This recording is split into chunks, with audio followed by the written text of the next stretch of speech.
Hey, ladies and gentlemen, welcome back to the Fresh Podcast, brought to you by Cup of Code. Special guest today, David Tamkis. How's it going, everybody? Thanks for having me. Oh, nice. Hi, Dave.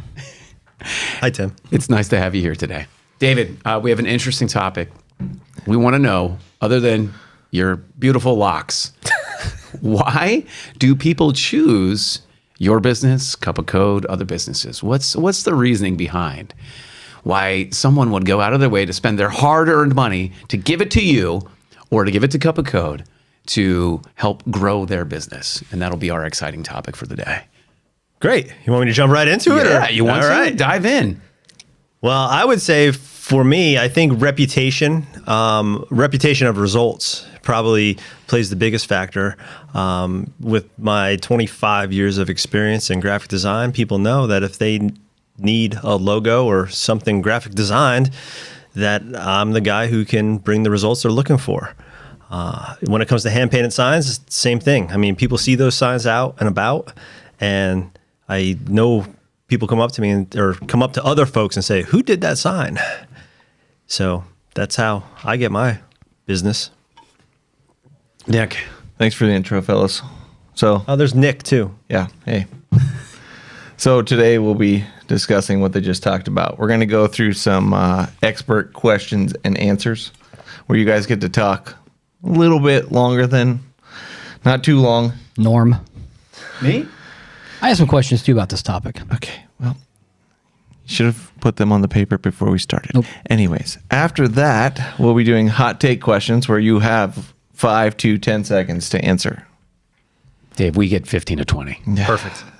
And after that, Tim and Norm will go over some new things at Cup of Code updates. And Dave, you get to add your new things if you have any. So let's start with questions. This one's for everybody. When you personally choose a business, what matters more first? Price, trust, convenience, or how it looks? Oh, time out. Also, I wanted to go over what each aspect you guys are going to be doing. Most likely, Dave's going to be doing what it looks like. Tim's going to be doing what the experience is. And Norm's going to be doing how they feel talking to you. So, back to the question. What was the question? I already asked it. When you personally choose a business, what matters more first? Price, trust, convenience, or how it looks? This is for all three of you. Go ahead. I'm going to start with a combination of convenience and price because people tend to pay a little bit more for convenience, but you don't want to go overboard. So I'm going to say that it's a combination of convenience and price. Price, trust, convenience, and... Or how it looks. Or how it looks. Meaning their brand, their presence. Let's narrow it down. Let's talk about, are we talking about websites or are we talking about any purchasing decision? Any purchasing decision. You can For me, narrow it it's- down to websites if you want. Yeah, so I started price, and then, as the price of whatever the service or the product climbs, then I start to pay more attention to how it looks and what the feedback and the reviews and what the integrity of the business is and how much have they done the experience, right? So the higher the price, the more I start to pay attention to those things. The lower the price, it's generally all about the convenience, right? Is it something that I can get quickly? I think automatically of online shopping. I was buying some blueberry nets for my blueberry bushes because those darn Dobermans and birds at my property are eating, starting to eat the little buds off. I needed the netting for that, and I wanted it like right now. My local stores didn't have it, so I went to Amazon, and in 24 hours, my blueberry nets got delivered to my house. So that was all about the convenience. Didn't matter so much about the price at that point because it was under, $50. So right away, I'm like, yep, get it here now. But if it's going to be a larger retail service or a product, now I care about how it looks. I care about, does the company have integrity? So I'm going to put more thought into it. I would say it's not just one answer for sure. And it really depends on the client and what they're trying to get. Just kind of talking about what you just mentioned, it depends where they're at in that cycle of, do they need it right now and they don't care what the price is? Obviously, everybody wants a product that's going to look good at the end, but it's how much effort and work is into making it get there, and then that ties into the price. Your follow-up question would be, have you ever paid more for something just because it felt like a better option? And what made it feel that way? Wow. Which I'm very interested in you, because you pay the lowest price for everything. I'm a very units cost oriented kind of person, but for certain things, I will pay the extra money if it means a better long-term outcome. Like if I'm getting something done in my house and it's, a couple $1,000 investment, you're not going to skimp on materials and have to do that same investment. Like if you put a new roof on your house, you're not going to get a, cheap sheathing and cheap materials and then have to do your roof every 5 years. You're going to get your roof done and hopefully it's going to last the rest of your life. I have another one for you, coffee. Coffee's delicious. I can't talk about that one because that just counteracts everything that I try to save money on. But go on. I'd like to hear how this. I was fine drinking grinds out. Folgers. You were? Oh, I was fine drinking Folgers, but then delicious stuff like Vizendo was introduced to my life. Shameless plug to Gula Gula Cafe in Salem for introducing me to that delicious bag of Not goodness. a sponsor. Not a sponsor yet. But delicious. But coffee's one of those things where I drink so much of it that I do spend a little bit more on coffee. But back to the main point is, if you're going to invest in something, I think the bigger the investment, the more you're likely to want to spend the extra money to not have to do it twice or not have to do it prematurely again. I agree. I see a lot of people who paid somebody $50 for a logo and then found out that they can't get it embroidered or it doesn't work on a billboard, and it ties into that conversation about price and what you're getting, and it's being clear in your deliverables up front and what they're paying for so they know. In the first quarter century of my life, was based on the lowest price possible because that's what I could afford at that time. In this last quarter century of life, I'm spending more time adapting the mindset of buying once and crying once. And so I feel like I'm willing to spend more money on everything from, I just bought some really nice Wooster paintbrushes at the hardware store because I know that they're twice as much as the cheapest paintbrush that's there. But I will take care of them and wash them and they'll last for a really long time. And so I don't mind spending that much because I know I'll get the longevity out of it. Well, and just on that point too, I can tell you paint-wise, if you're a painter and making paintings, I used to use the cheap stuff from Walmart all the time. And yeah, it only cost a couple bucks to get those paints. A couple of years ago, I switched to the high-end stuff from the art store. And yeah, it's a big investment up front. But man, those paints look so much better. They last so much longer. The colors are better. So it's the same point that you're trying to make. From a business standpoint too, it's not just a matter of your initial investment that's something physical, but it could go down to, do you spend the money to get something that presents yourself better to the public? And will that present itself in higher revenue or more sales just because you put the initial investment up front for maybe a branding or a logo or a good website that can sell your product? Yeah. Agreed. You can do you can get $100 logo, but will it come in all the sizes and the shapes and the formats that you need to embroider or to vectorize and do a billboard or a large banner or print? And likely the answer is no. And so, yep, everybody can do a rasterized image, and you can do that with Canva and a free subscription, right? Yep. But will it serve all the purposes? I think that's the one, when we're talking about logo design and advanced graphic design with our clients, and we'll quote a price that is, sometimes close to $1,000 for a complete logo and brand guide package. And we get that gulp of, whoa, what? AI is creating imagery now and that's free, or I can go to Canva and create something like that. And you really have to sell the value of what that long-term investment looks like. So I think the investment side of it is an important talking point when price is an objection to the customer. Well, and I tend to lean more towards Tim, what he said about the roof analogy earlier, anymore too, where I don't want to have to do something again, whether it's buying a refrigerator and, getting a logo, same deal. You don't want to have to go back, and it's maybe going to cost you more if you do it yourself and then pay somebody to remake what you already have, because a lot of those programs like AI and Canva can do things that aren't reproducible for large scale or small scale or embroiderer, things like that. While we're on this topic, Dave, I have a question for you specifically. What are 3 things to consider as a graphic designer when somebody says, I want a logo, that isn't taken into consideration by somebody who just says, I can do this on ChatGPT or Gemini? What are 3 things as a designer that you do beyond just saying, here's your logo? Well, I have a whole list of questions that I ask a client around how they came up with their name, around their competitors, what they're trying to achieve, their long-term goals. And that's things that people sometimes don't think about when they're keying in prompts in ChatGPT, because I want to make something that's going to last a long time. And they don't have to redo it every couple years. Ideally, they're going to be locked in that brand until they intentionally need to change it, years and years and years down the line. The other thing I always try to do is just make sure that whoever has hands on the file next has an easy time. I never liked in my corporate life getting handed something and then find out you have to do a whole bunch of work to make it work.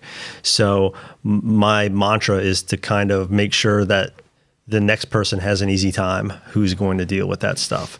So it ties into just understanding what the client wants. Sometimes it's like pulling teeth getting them. Sometimes they don't realize what they want until you start asking those questions. So, and I always deliver the same file types, so they have everything they need right at their disposal. So a lot of times the situation is the investment is things that they don't even consider or that they don't even realize they're getting. 100%. Yeah. And I'm always thinking a couple steps ahead because I come from a background in print. I come from an advertising background. I kind of understand those aspects of it. So, a lot of times I'm working with a client right now who has some very specific ways they want their logo to look. And I just had a meeting with them last week where I was like, well, here's things to consider of why to maybe not do that, because if you're going to get it embroidered, if you're going to get a hand-painted sign from this, it's not going to be achievable in the same way that I can make things look however you want on the computer, but there are some other aspects of it that it's not going to quite look the same and ties into the branding conversation. Sometimes the best part of the investment is the part that you'll never see. 100%. That's why you're hiring somebody. That's why you're hiring somebody to paying someone money to do that, is because they have the experience and the understanding that you don't have. I mean, if you're a taco truck, you better know how to make tacos, and branding's probably not your thing. So that's why you're paying somebody to do that. I mean, I do that at home with things that I don't know how to do. Man, I could waste the next 3 weeks trying to figure this out, or I could just pay somebody who does it all the time. All right, this one's for Norm and Dave. How often do you lose deals to someone that's cheaper or versus someone that's a better fit for the customer? 20% of the time. Do you hear more that you're losing to them and that it's cheaper, or that the other company was a better fit? It's probably closer to 10. 20% is an inside joke, right, buddy? Correct. I think that's... that nobody laughed at. Yeah. I don't get it. Yeah. We'll explain it to you later. We don't have to. I think that we try to sell value. We try to show value and sell value from the onset of our correspondence. Timeliness is a big part of that. So one of the compliments that we get is, wow, you got back to me, or wow, it's a weekend and you're responding to me. Thank you so much for taking the time after hours to, have a conversation. In addition to the automated systems that we've put into place, when you send us a request on our website, you automatically get met with, hey, how are you? This is what we do. Would you like to book a link or a meeting with us on our Calendly? And a lot of people take advantage of that. Often, if not all the time, will reach right back out in a separate note that says, "Hey, it's me. I'm a human, and I really would love to have a chat with you. I'm looking forward to talking." So I don't think we lose a lot of the proposals that we put out there. When we do lose, it is always the price. 99% of the time, it's the price. That 1% of the time, it's fit. And sometimes it's because, wasn't I told last year sometime that I sold too much or too hard?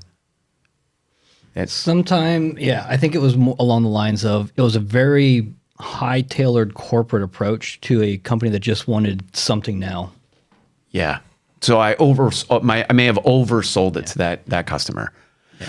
And I try to be very dialed into what they're looking for. Like, is this an entry-level marketing experience with a professional firm, or have you been down that road and your expectations in the bar is set high? So I try to read that immediately, and I don't always get it. But I think that attention to details is what helps. And when we do lose, it is price. We lost, the RFP. If we're going to lose it, we get a request for a proposal. We submit nearly 100% of all the RFPs that we get. And the ones that we don't win, it's always price.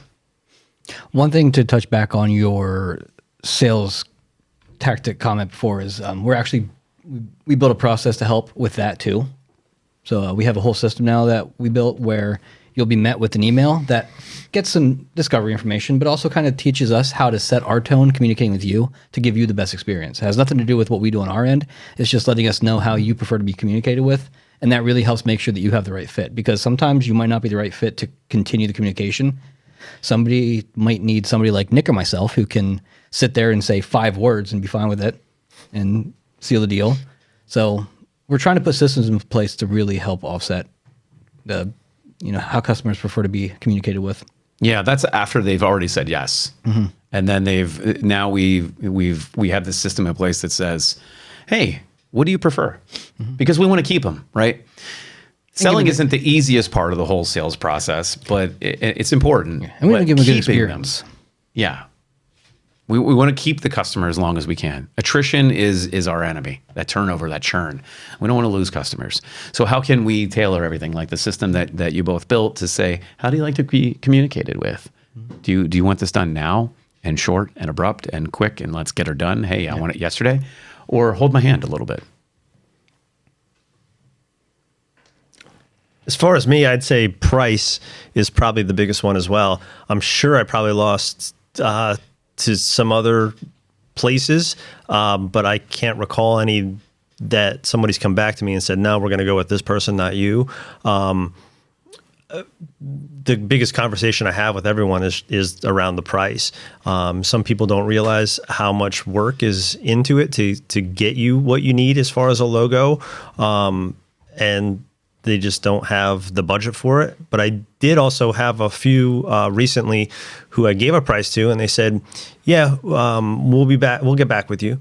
And of course, you always kind of go, "Okay, yeah, we'll see." And they did. They saved. They knew what they needed for their budget, and they came back and got them a good logo.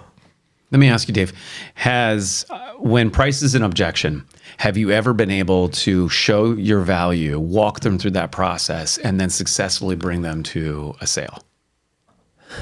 There's none that I recall. I do have a conversation around process and a lot around the questions and the research that's done into it. I can't think of anybody off the top of my head who was like, "Okay, yeah, now I'll do it. I understand." Probably had one that came back at a later time, after they saved their money. But none that I can recall off the top of my head that way. Okay. Timothy. Yes, sir. What's something you see on a website that instantly hurts trust? One thing that instantly hurts trust is probably when you have broken features. If you visit a website and you see like a short code snippet that should be maybe a contact form or a map or something, it just shows that nobody on the back end is maintaining it. Nobody's looking into it. It's almost like not taking your kid to the doctors for routine checkups. So, not to call anybody out, but I guess if you hate children, you're just not going to care about your website either. I can throw one in there for you, and you would probably know the percents on how many people scroll on their phone versus on a computer. And when you go to someone's website on your phone and it's not optimized, you immediately have to scroll over to see the whole thing. I'm like, nope. So one thing that we do is we know that funneling to a website is a big part of every single business now. So that funneling is going to come from LinkedIn or Facebook or Instagram. So if you can maintain that experience, if you can maintain that thumb motion through a website, it's going to be a lot more intuitive and it's going to feel a lot more natural based on the platform you're coming from, and it's going to keep people on there longer. The longer they stay on there, the more likely you are to convert to a sale. So we try to build all of our websites with a mobile-first mentality that's going to almost simulate how you would naturally scroll through a social media platform, just so everything stays intuitive. Makes sense. No cap. Dave, what's something small design-wise that makes a big difference? I mean, it wouldn't be small, but those questions, I keep going back to those questions. Understanding what the client's objectives are and what they're looking for is not a small thing at all, but it makes a big difference on the end result. Because what I've found over the years I've been doing this is a lot of times people know they need a logo, but they don't quite, even when they come sometimes with what they think is a clear picture of what they want, you end up playing guess what's in my head. And that's not a spot you want to be in. You're just burning time and effort presenting things and then finding out tidbits of, no, not that. I didn't mean that. Because a lot of times I've built logos to what they wanted, and then they see it and go, no, not that. So having those questions up front is actually a big thing to kind of help get what they have in their head out on paper. And it's to help me, but also kind of to help them organize their thoughts and think about things maybe they haven't thought about. What's something a customer says that tells you they've already decided not to buy? Says or does?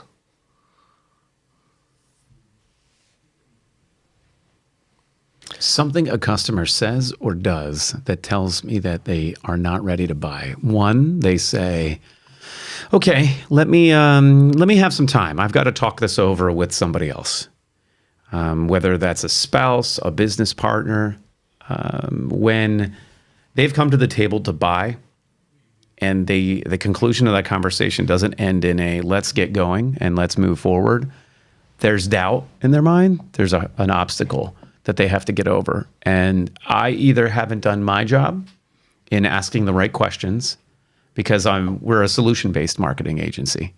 What is your pain point? We'll solve it with a service that we offer or a product. So when I hear that, I will sometimes ask the customer, what have I not addressed, or is there anything else that I'm not addressing or that I've missed? Because you can hear the doubt. And they'll answer with, no, I think I've got everything. And you know that they're not being direct or honest. Other times they'll say, well, they'll tell you exactly what it was. I don't like the price point. And then you got to sell the value. So talking is important. Listening is more important, and hearing what their objections may be. Another thing is just a straight up argument about the price, or about it's very seldomly about the amount of time it takes to create whatever that thing is. It's almost always the price. And so there's a lot of like value-based, approach to what you're going to get out of that. Dave said something a year or so ago about, you're paying what you're paying for this because you're paying for the 20 years of experience and all the mistakes that I've learned that I'm not going to show you. You won't see those because I've already been there and done that. So you pay for that time and that experience. And that's something that we sell as well. So those are probably the top two. You can hear doubt. Just trying to find it. You're an investigator. Yeah, you can hear the hesitation. Sometimes there's a pause. Sometimes you can kind of tell when they checked out of the conversation, and then it's trying to figure out what can I ask, what can I do to get them back on board. And I hear a lot of that. Well, let me think about it. I'll get back to you. And sometimes you don't hear back from them. And then I always try to follow up in a couple of weeks too, And then when you don't get anything back from the follow-up, you kind of know, like, yep. Would you guys buy from a business with no website? You don't know the person. You have no ties or relationship with them. Depends on what it is. How am I buying it? Well, you're not buying it from the store because you wouldn't need a website, but you're buying a roof, or you're getting your roof redone, or you're buying. Do they have a social media page? Sure. Okay, so they have some proof of performance. Maybe. So, for example, the contractor that we use for every single thing that's decided to break in our house over the last couple of months, no website, no social presence for the business, nothing. I believe you have a personal connection, though. Yeah, you have a long-standing personal relationship. We have a personal connection with them, but they do fantastic work, and that was enough to just solely use them. So I think it really depends on a lot of factors. I think that if you're going to rely on the personal connection, you need to have some kind of presence that's out there supplementing that. But I think it depends on the industry too, on what you're buying. Like, Yeah. you could buy a t-shirt from a yard sale and that's technically getting a sale, or somebody that just like collects vintage tees that sells them at like a local coffee shop. And that's technically a sale if you have no presence. But otherwise, if you have like something that you have to plan, invest in, and plan and save for, you're going to want to have some backing information. Yeah, I'm with Tim on part of that. No, I'm not going to do business with them if I don't have a personal relationship with them and they don't have a website. Maybe they have social. I'm looking for proof of performance. And so if it's a $20, $30 or less expense, sure, all day. If it's more than that, no, I discount them almost immediately. There's no credibility in what I feel like if you're serious about your business and this is your livelihood, then you'll have a good website, or you'll have a website, period. Yeah, especially if it's a big purchase. If it's a big purchase, it's like, man, where's your website?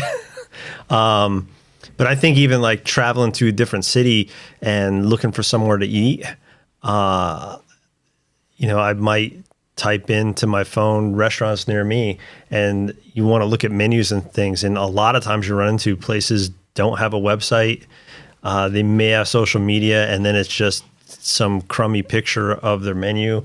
And what I'm getting at is when places have a website with their menu posted and not just a picture of the dirty menu, it definitely leaves an impression going, oh, these people care.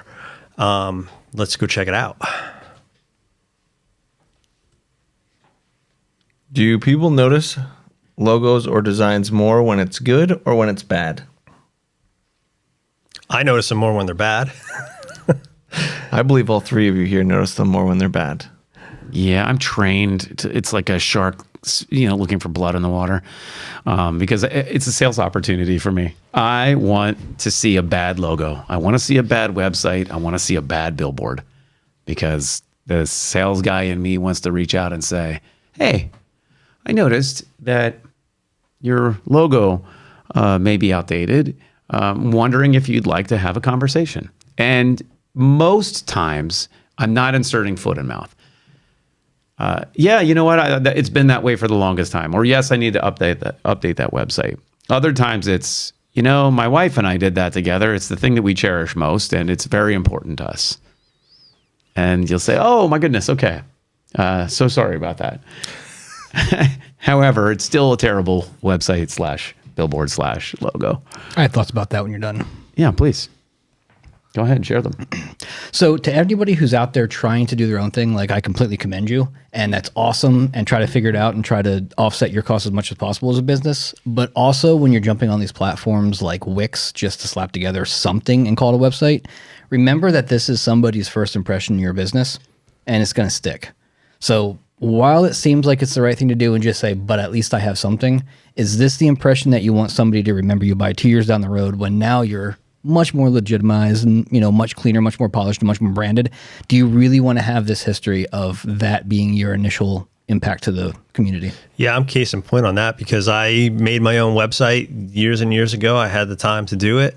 And did I have something on a website? Absolutely.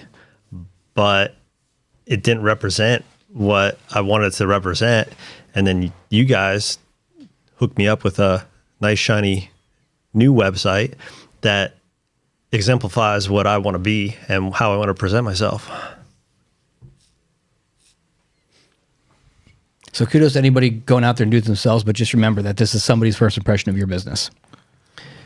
Getting back to your question, I would say a good logo, people should recognize it and know what it is, but they maybe it should stand out, but it shouldn't stand out. It's not standing out for the wrong reasons. So, I also take notice of good logos as well, but bad ones jump out real quick.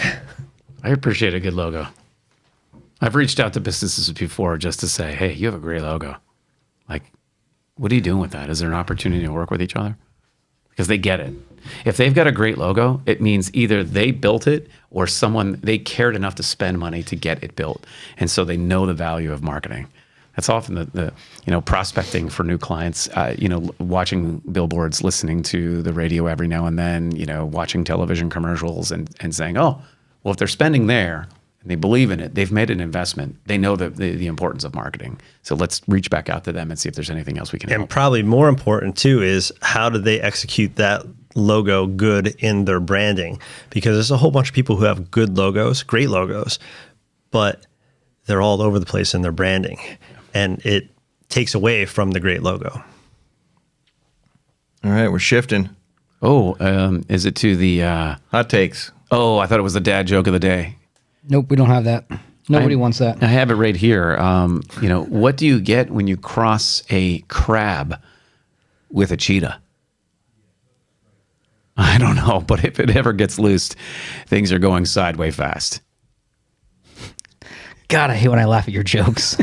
I force myself not to. I can't believe you left that. I tried so hard not to laugh, but Yeah, because the crabs, they walk sideways. Oh, I know. Yeah. I know. Now he's explaining it because you laughed. I regret so much. All right. And the cheetahs are super fast. Fastest Yeah, land mammal. we get it. Okay. Moving on. The hot takes. You have 10 to 30 seconds. You have Norm, 5 you to have 10 seconds. This one is just saying your answer. You don't have to explain it. False. What builds trust faster? Reviews, referrals, or conversation? Referrals. Oh boy, I'm going to say referrals. I was going to say referrals too. All right. Is it better to look high end, be the cheapest price, or be the most visible? Most visible. I believe it's most visible as well. Most visible, yeah. If you're most visible, you get all the calls and then you can adapt your pitch to the person. I'm leaning towards most visible. Okay. Design matters more than most business owners want to admit. True or false? True. Absolutely true. Most businesses don't lose to competitors, they lose to perception. That's a really good point. Yes. Yeah, I'm going to say yes. Yeah, because the customer is not seeing the product. They're seeing the perception that the business is putting out there. We have lost business based on that. We have lost business because they thought that we were too big of a company to handle their little company. Or too small of a company to handle their big company. They thought that we were too small of a company to handle their big company. So perception. A great looking brand can change more even if the product is similar. Yes. Yes. Absolutely. Yes. Customers trust what they see before what they say, before what you say. Yes. I agree. Correct. Because people are already looking you up online as soon as they hear about you. Judgmental. Tisk tisk. Businesses spend money on ads before they fix how they look. Yes. Yeah. That is so true. That is the lead gen versus growth frame of mind. No reviews is worse than a few bad reviews. Yes. Bad reviews aren't a bad thing. Spin those things. I only have good ones, so. Oh, mic drop. Don't drop it. It's very expensive. You didn't answer, Norman. That's why I'm staring at you. Yeah, I like a few. I like a few bad reviews. I think they're more genuine. And it also helps you spin those bad reviews into like 20 good reviews. Yeah, I've seen that happen before. I love that. Yeah. Would you trust a business with a bad logo? I wouldn't make a decision based on a bad logo unless it's somebody that's trying to make me a logo, but it would definitely be in my mind because it's kind of like if this is what they portray for their own business, what kind of work or service or product will they supply me? I wouldn't not work with them, but I'm thinking of some bad ones in my head now, which I won't list off. But they do a very good job at what they do, and it's not making logos. So yeah, it wouldn't break a decision, but it also wouldn't instantly get me on board with that business. And if we do business together, going to bring it up at some time or another on a telephone call. But also, we're all in this frame of mind, so like our answer is going to be completely relevant to people who have no eye for design or no foot in the industry. Well, that's me. Yes. Can a great website save a bad brand? Yes. If you have your sales funnel and all of your efforts into place, you could have marketing tactics and a website call to action that can convert sales that normally wouldn't be converted. I'm going to disagree. yeah, I'm going to disagree too. I think that you can have the best whiz-bang website in the world, and if your brand suffers everything from a logo to the style of posts, like the website is the end funnel point to all of those referral sources. So if the brand is bad and the messaging is bad, doesn't matter how good your website is. I think the website is crucial, but all of the branding around it that feeds it is just as crucial and important. So will respectfully disagree. Well, the way that you're feeding ads isn't representing your brand. I would say that it is. Where your placements are, what formats and platforms are that you choose to be on, like the places that you choose to spend your dollar and advertise your That's company. not your brand. Well, it is though. So I would agree with that it's your brand on Facebook, and I would agree it's not your brand on Google Ads because there is no branding on Google Ads where you're talking about Facebook ads, but your leads would your potential customers would most likely come from Google Ads. Yes.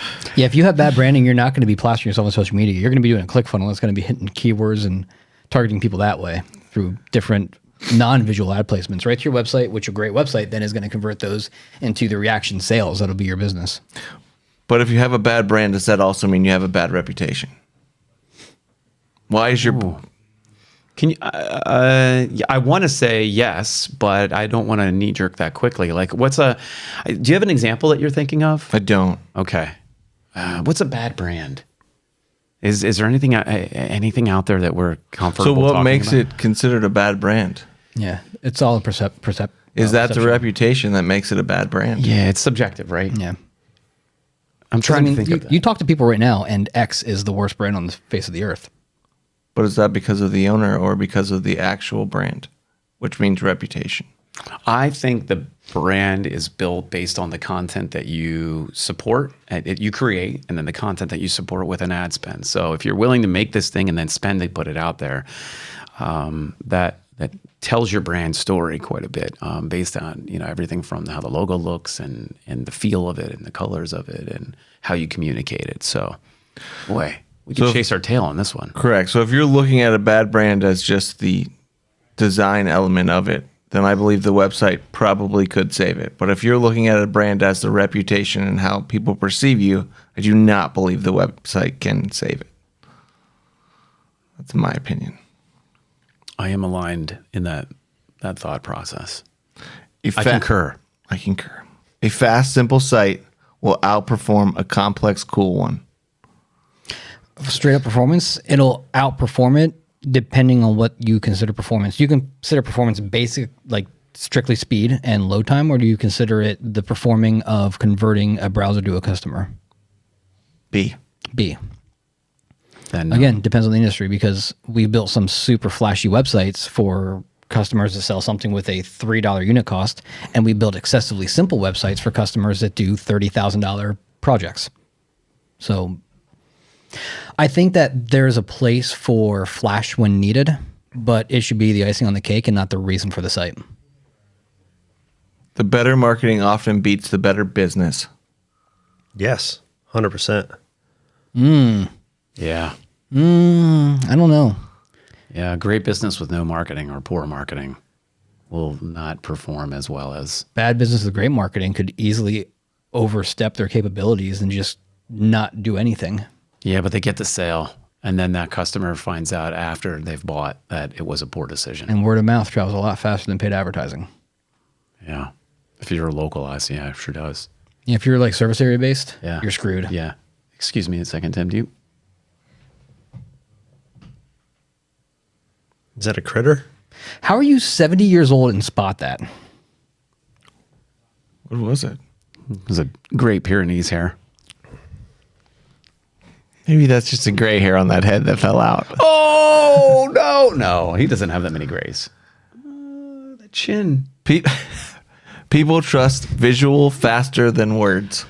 Yes. Yes. I think generational, yes. You get to the 55 and older age mark and words go a long way. All right. We're on to our same question we're going to ask on every single podcast. Oh, lightning Which round. just would be, no, that was the lightning round.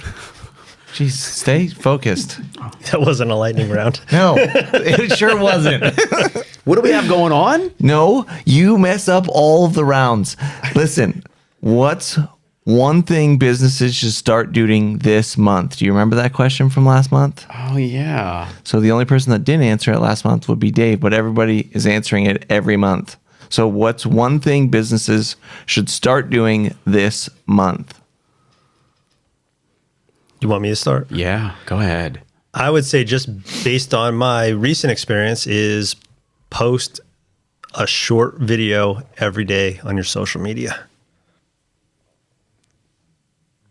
Find a friend or family member and go through your current sales approach to them to see where you need to improve to give them a better experience versus just a proposal. Ask the last person you sold to or did business with for a referral. Ask them to refer you to someone else. Nice. All right. Now it's updates. We got a lot we've been working on. Can you start with a quick quote, Yes. please? We built a quick quote system, which gives people the ability to, within like 60 seconds, price out their own a la carte package with our services. Everything from a website to Google Ads to graphic design. So you can go on our website. It is cupofcode.com/quick-quote.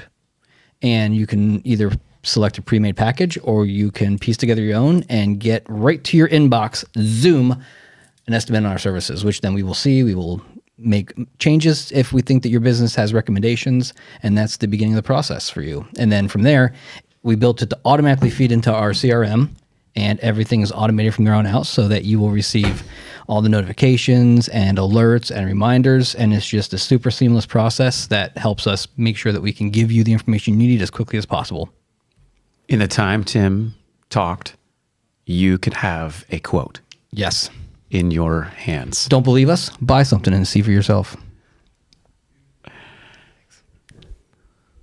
The quick quote, I love the idea of, because how many times have we all gone to shop for something and said, it says you're going to get a free quote, you're going to get a quick quote, and then you enter all the information, you go through this like long, arduous, data entry, process, and then it says someone will be back in touch with you, and then you wait a day or two, and then you hear from that person. This is not that system. This is, like Tim said, 60 seconds. You put in your data, you tell it the services that you want from Cup of Code, and we will give you a price and a quote to move forward. And sometimes there's a range, and sometimes it's a hard and fast price. If you know you want social media ads and social media management from us, or then we'll give you a price and we'll let you know what that looks like, and you can take that to the bank. If it's a website or a digital billboard placement and you're not sure exactly where that is, then yeah, put it in there. We'll get back to you very promptly with the price. But I love it. In the time that Norm explained that, an entire town could have put quotes in for their entire business district. Yeah. Nice. Also, to piggyback off of that process, if you are a website customer by the time this podcast launches, you might have the chance to experience our web-based website proposal system, which what better way to show you that we are able to build you a killer website than propose your project by building you a customary website to propose your website, that we can build your website in a proposed website. All right. Do you see where we're going here? Yeah. A website, you say? Yes. So it is going to take all the data you put into the quick quote, and it's going to generate a web-based experience for you to see how your website proposal will look. Scroll on, scroller. Yeah, we're shifting now. Somebody talk about March Madness. Oh yeah, coffee shops. We're in like round 4. What's next? I am. We're headed into the semifinals, and it has been such an amazing Sam's Coffee Madness season. The competition. Shout out to Glicks, by the way, for. I was getting there, but go ahead. Yeah, just like right at the top, like they made the entire thing possible with the amazing packages that the winner's going to get. I think we refer that to as powered by Glicks. Yeah. Powered by Glicks. Sam's Coffee Jam Madness, powered by Glicks. Perfect. Head to glicks.com for fireplaces and garage door and opener solutions. They funded the ability to be able to provide the winner of this competition with everything from help with a website to a digital billboard to social media help and a really banging belt for them to display at their business. We should have brought the belt. Oh, we have pictures. You guys had one thing to do. We forgot the belt. Yeah, the belt is pretty amazing. We had a photo shoot, multiple photo shoots with that thing, and we just Just Norm. Yeah. Well, when I say me, I had a mouse in my pocket and the belt. So. Shout out to Glicks. The nice part about this one is so many people have been lifting up these coffee shops, 64 of them this year, largest it's ever been, and the most competitors. And, getting down and from the Elite 8 on into this, Final Four, the amount of votes that Samantha's been counting is just really tremendous. And so we know that that's all impressions that are being delivered for these local coffee shops. It's helping them to be seen, which is the true purpose of Sam's Coffee Jam Madness, is to get eyeballs on these little coffee shops. So well done. Thank you, BBB. everyone. Oh, Alicia Mack's coming into town for next month. She's going to talk about, you're on social media, you have a website, what next? So that's going to be a really good one for businesses who are at that point where they have their presence, but they're not sure where to go from there. So it happens the last Wednesday of the month, April 29th, I believe. That sounds like a good date. Yeah, let's just make up dates, sure. Yep, April 29th. April 29th, cup of Last code. Wednesday of every month. Business Bites and Brews. You can find that on our website by scrolling to the bottom of near the footer, and you'll find Business Bites and Brews. Bring a friend to that, please. If you're going to come, bring a friend along, because truly the networking is great and the information is also very helpful. You have anything new, Dave? Nothing new. Just keep on keeping on. Lots of mural estimates out there, and working on a pile of logos right now. So we'll just keep on trucking. And we'll have quite a few new things to talk about next month, too. Some you don't even know yet they're that new. Great. Surprise. Hence the whiteboard that came in today. Yeah, we need a whole new whiteboard for this one. We don't need to talk about that. I do want to mention for all of you watching and listening at home or in your cars, there is a great promo that's happening right now. There it is. In the quarter, and we are focusing on giving all of our billboard customers, a free month, an extended month of their advertising. So buy 3 right now and get a 4th month. And that's at select billboards that are in our footprint. You can find them easily by heading to cupofcode.com, heading to our services, and clicking on billboards.